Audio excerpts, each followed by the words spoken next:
Hello friends, आज की जो वीडियो है ये वीडियो आपको एक्सेल की ऐप को सिखाएगी। यानी कि जो हमने एक्सेल लास्ट वीडियो में इंस्टॉल किया था, लास्ट वीडियो में, तो वो आप कैसे यूज़ करें। इससे लास्ट वीडियो में तो मैंने उसके बेसिक कंसेप्ट समझा दिए एक्सेल के, बट कुछ स्टूडेंट्स को सॉफ्टवेयर समझने में भी थोड़ी सी प्रॉब्लम है, तो मैंने ये वीडियो उन बेसिक्स जो एप्लीकेशंस को नहीं यूज़ कर पा रहे हैं ढंग से, तो ये स्टूडेंट को हेल्प करेगी, उनके लिए वीडियो बनाई है। तो आप उसमें बहुत अच्छे अच्छे फीचर्स हैं, कुछ फीचर्स जो कि हम कंप्यूटर से नहीं यूज़ कर पाते वो फीचर्स भी है इसके अंदर। और इसके अंदर बट कुछ फीचर्स ऐसे हैं जो हम कंप्यूटर पे यूज़ कर पाते हैं, तो उनको हम यूज़ नहीं कर सकते। तो जो मतलब ऑल ओवर व्यू है कि हम काफ़ी अच्छे से एक्सेल को यूज़ कर पाएंगे इसमें।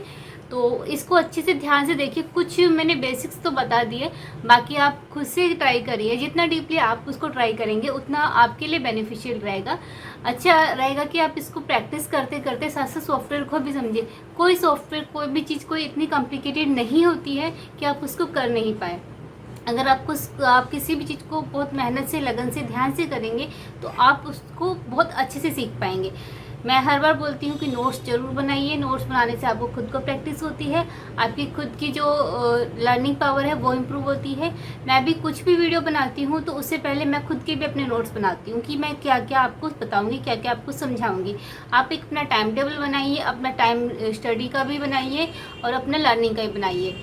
तो चलिए हम चलते हैं अपनी वीडियो की तरफ। हम आ गए अपनी वीडियो पर। आज हम आपको एक्सेल का ओवरव्यू बताएंगे। मतलब एक्सेल आप जो ऐप है उसको कितने इजी तरीके से यूज़ कर सकते हैं। फर्स्ट ऑफ ऑल तो आप टच के थ्रू भी कर सकते हैं, क्योंकि ऑब्वियसली अगर माउस कीबोर्ड नहीं तो टच के थ्रू ही यूज़ होगा। बट अगर आप माउस और कीबोर्ड अटैच करते हैं तो प्रॉपरली कंप्यूटर की तरह इसको वर्क कर सकते हैं। सबसे पहले हम एक ब्लैंक शीट लेंगे। यहाँ प्लस का जो साइन है, जहाँ पे ये हैंड शो कर रहा है राइट साइड टॉप कॉर्नर पर, इस जैसे हम क्लिक करते हैं तो ये ब्लैंक शो करेगा। ब्लैंक की जगह हम इसमें अलग अलग ये टेम्पलेट्स भी यूज़ कर सकते हैं। अभी हम ये ब्लैंक आपको पहले सॉफ्टवेयर समझाएंगे। मैं इसको माउस को स्क्रॉल अप करके ये अपना ओपन कर लेती हूँ। इसमें एक शॉर्टकट भी अभी शो हो रहा था, शिफ्ट करके कुछ लैंग्वेज चेंज करने के लिए। अच्छा, इसमें सॉफ्टवेयर में क्या है आपको ये तो मैंने बता ही दिया था कॉलम्स एंड रोज के बारे में। आज हम सॉफ्टवेयर को समझेंगे। ये FX जो है ऊपर ये शो करता है फॉर्मूले के लिए, ठीक है। जो भी आप यहाँ पे टाइप करते हो ऑब्वियसली वो यहाँ पे टाइप हो जाता है, या फिर आप जो भी यहाँ टाइप करते हो वो ऊपर शो करता है। मेनली जो ये यूज़ होता है ऊपर वाला, ये फार्मूले को देखने के लिए होता है। जैसे कि लाइक आपने कुछ वैल्यूज़ को टाइप किया और उसका यहाँ पे सम किया। अब ये देखिए नीचे तो 3 शो कर रहा है, लेकिन FX में इसका फार्मूला दिखा रहा है। अगर आपको कभी FX नहीं शो कर रहा है और फार्मूला यहीं देखना है तो F2 प्रेस करेंगे, फंक्शन की का F2, तो यहाँ भी डायरेक्ट शो कर सकते हैं और ये ऊपर भी डायरेक्टली शो होता है। ओके, अब जैसे हम यहाँ पे क्लिक करते हैं फर्स्ट वाले पे, तो इसमें दिखाता है अभी एक ही सिंगल शीट है।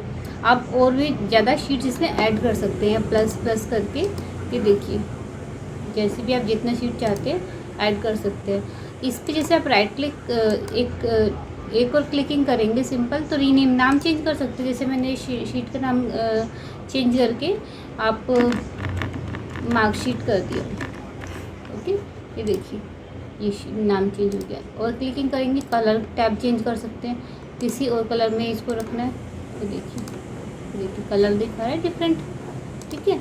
और इसको डुप्लीकेट क्रिएट कर सकते हैं, यानी सेम इसका जितना भी मैटर है पूरा का पूरा हम क्या करते हैं कि अगर दूसरी शीट में चाहिए तो कॉपी पेस्ट करके यूज़ करेंगे। बट अगर एज इट इज़ सब कुछ चाहिए मुझे तो डुप्लीकेट करके यहाँ पे इसका एक और डेटा शो हो जाएगा। देखिए दोनों ही सेम है, बट नाम डिफरेंट हो जाता है, क्योंकि एक ही नाम से होगा तो हमें इसको वर्क करने में ईजी नहीं होगा। यहाँ पे हाइड कर सकते हैं, मूव कर सकते हैं, यहाँ इसको डिलीट कर सकते हैं। ओके, और मूव करने के लिए इसमें मैं चेक कर पा रही हूँ ड्रैगिंग के थ्रू नहीं हो रहा है, अदरवाइज़ कंप्यूटर में तो ड्रैगिंग के थ्रू मूव हो जाता है। मूव में पूछेगा कहाँ पे करना है, एंड ऑफ द शीट या किसी शीट के जिस पे भी क्लिक करोगे उसके आसपास ही हो जाएगा। एंड कर दे तो ये लास्ट में चला गया, देखिए, ठीक है ना। ये आपकी डुप्लीकेट है और ये लास्ट वन है। वापस इस पर क्लिक करते हैं, नेक्स्ट ऑप्शन जो आपका ओपन हो रहा है ये ये work with data is an card view, ये इसमें कुछ भी क्लिकिंग वर्क नहीं कर रही है। ये है क्या ये, I don't know about that, क्योंकि कुछ ऐसी ऐसी चीज़ें होती हैं।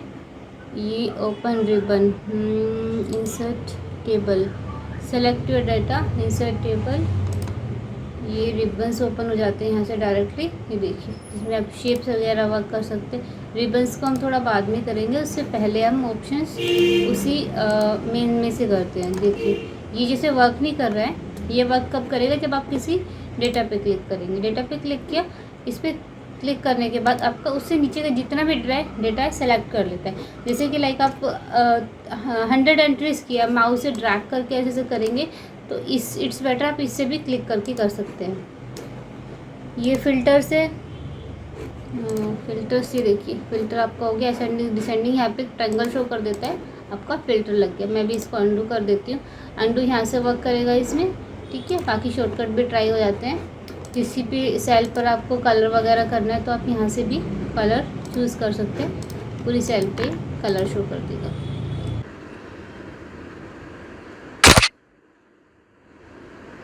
ये देखिए ये कैप्चर हो गया है, हम कंटिन्यू करते हैं। कंटिन्यू करेंगे जैसे ही तो ये डेटा को रीड करेगा, और रीड करके इसका जो टाइपिंग मैटर देखिए कितने अच्छे तरीके से आ गया। बस आपका जो कैप्चरिंग है वो अच्छा होना चाहिए। कुछ ये टेबल्स को इधर उधर कर देता है। कंटिन्यू करेंगे, अब ये देखिए आपका डेटा ये बिना टाइप करे आपको आपका डेटा मिल गया। एग्जैक्टली उसमें 4 सब्जेक्ट थे, हम चेक कर रहे हैं इसमें भी 4 हैं, बट हाँ सब ठीक से आया है। आपको ये एक कॉलम एक्स्ट्रा आ गया क्योंकि जो ये मैटर टाइपिंग वाला है वो उसके अकॉर्डिंगली आ गया। अगर मैं इसको डिलीट करूँगी तो ये मैटर भी डिलीट हो जाएगा। तो इसके लिए क्या करेंगे, हम इस वाले को ही उठा के यहाँ से कंट्रोल एक्स किया और आपने यहाँ पेस्ट करना है, क्योंकि हेडिंग थोड़ी सी इधर उधर होती है इसकी। बस थोड़ा सा काम होता है कट पेस्ट का, बाकी आपको कुछ टाइप नहीं करना। बहुत ईजिली आपका ये वर्क बिना टाइपिंग के आपको ये डेटा मोबाइल में ईजिली मिल गया। तो है ना कितना ईजी। इस तरीके से ऐसे बहुत सारे और फीचर्स हैं जिनको आप यूज़ करेंगे। जब इससे हैबिचुअल आप हो जाओगे धीरे धीरे मोबाइल के थ्रू जो एक्सेल करने में, तो आप सब चीज़ें ईजिली कर पाएंगे। ये हम चेक करते हैं, इसमें कॉलम्स वगैरह के ऊपर हाइड इंसर्ट ये सारी चीज़ें, ये सब कुछ लिखा है, आप इसको भी कर सकते हैं। और इसको हम आप करते हैं, ये देखिए इसमें आपका अलग अलग टैब है, होम, इंसर्ट, ड्रॉ, फार्मूला। यहाँ पर भी आपके बहुत सारे टैब्स ओपन होते हैं। इन टैब्स के थ्रू भी आप इनको यूज़ कर सकते हैं। जैसे शेप वगैरह है इसमें, इस पर क्लिक करते हैं, देखिए अलग अलग शेप्स है और शेप ड्रॉ करना है, यहाँ पे शेप आ जाएगी। इस तरीके से इसको वर्क कर पाएंगे आप। ये देखिए तो शेप बनाना है, ठीक है। स्टाइल है, फिल वगैरह बहुत सारी चीज़ें हैं, चार्ट वगैरह क्रिएट करना है, सब इसी में आ जाएगा आपको। देखिए जैसे ये एक्टिवेट नहीं है, कर्सर अगर आपका यहाँ होगा तभी एक्टिवेट करेगा। ये देखिए, ठीक है। ऐसे बहुत सारे फीचर्स हम इनको यूज़ कर सकते हो। और कुछ फीचर्स आपको अलग लगता है तो आप मुझे कमेंट में बताइए, ताकि इससे और स्टूडेंट्स को भी हेल्प मिले और जो इनको देखते हैं वीडियोस को उनको भी हेल्प मिले। तो जो भी आप वीडियो देखते हो तो कोशिश रखिए उसकी प्रैक्टिस डे बाय डे करें। ऐसा नहीं कि वीडियो देखा और बस जस्ट छोड़ दिए, क्योंकि अगर आप उसकी प्रैक्टिस नहीं करेंगे तो आपको वो चीज़ें याद नहीं रहेंगी। प्रैक्टिस के साथ साथ नोट्स बनाए, मैं हमेशा नोट्स बनाने को प्रेफरेंस देती हूँ। नोट्स आपके खुद के हाथ के बने होने चाहिए। अगर आप नोट्स नहीं बनाते हैं तो होता क्या है कि आप सिर्फ एक बुक के थ्रू या PDF वगैरह रीड करके छोड़ देते हैं, तो वो माइंड में इतना अच्छा नहीं रहता। या तो प्रैक्टिस करिए बहुत ज़्यादा किसी चीज़ की, या नोट्स बना के उसको रखिए, ताकि फ्यूचर में कभी भी नीड हो, कि खुद कहीं ऑफिस में नीड हो तो अचानक से ज़रूरत पड़े तो वो फार्मूला आप देख सकें। क्योंकि कभी कई बार होता है कि हम यूट्यूब पर सर्च करते कुछ है, ओपन कुछ हो जाता है। मीन्स हम फार्मूला कुछ सर्च करना चाह रहे हैं और हमने वो चीज़ें सीखी है, बट हमारे पास अभी वो अवेलेबल ही नहीं है, तो हम उस चीज़ को अप्लाई नहीं कर पाएंगे। तो उसको सीखने का भी क्या फ़ायदा हुआ। तो यूट्यूब पे हम कभी कभी इतना ज़्यादा डिस्ट्रैक्ट हो जाते हैं कि फार्मूला हमें वो मिलता ही नहीं है, वो भी हमने सीखा होता है उसके बाद भी। तो इट्स बेटर आप अपने छोटे छोटे नोट्स बनाएं, बेस को स्ट्रॉन्ग बनाएं। बेस स्ट्रॉन्ग होगा आपका तो अपने आप ही आपको हर चीज़ ईजी लगने लगेगी, ठीक है। और बाकी अदर्स ऐप में मैं जो भी यूज़फुल ऐप है धीरे धीरे आपको बताती रहूँगी कि कौन सी ऐप अच्छी है, कौन सी ऐप आप यूज़ कर सकते हैं। और आगे की मैं कोशिश कर रही हूँ कि जो हमारी एक्सरसाइज है उनको हम सिखाएं। जैसे कि लास्ट में मैंने बेसिक्स सिखाए थे, आज इस सॉफ्टवेयर में मैंने सिर्फ इस सॉफ्टवेयर को सिखाने की कोशिश की है। और इससे आगे में हम इसकी जो एक्सरसाइज है उनको करेंगे, और आप उन एक्सरसाइज को कर कंटिन्यू करते रहेंगे तो आपकी प्रैक्टिस अच्छी होगी और आपको ही हेल्प होगी। Thank you for watching my video. आपने मेरी वीडियो देखा, इसके लिए बहुत बहुत थैंक यू। और मेरे वीडियो को ऐसे ही देखते रहिए, लाइक कीजिए, सब्सक्राइब कीजिए और शेयर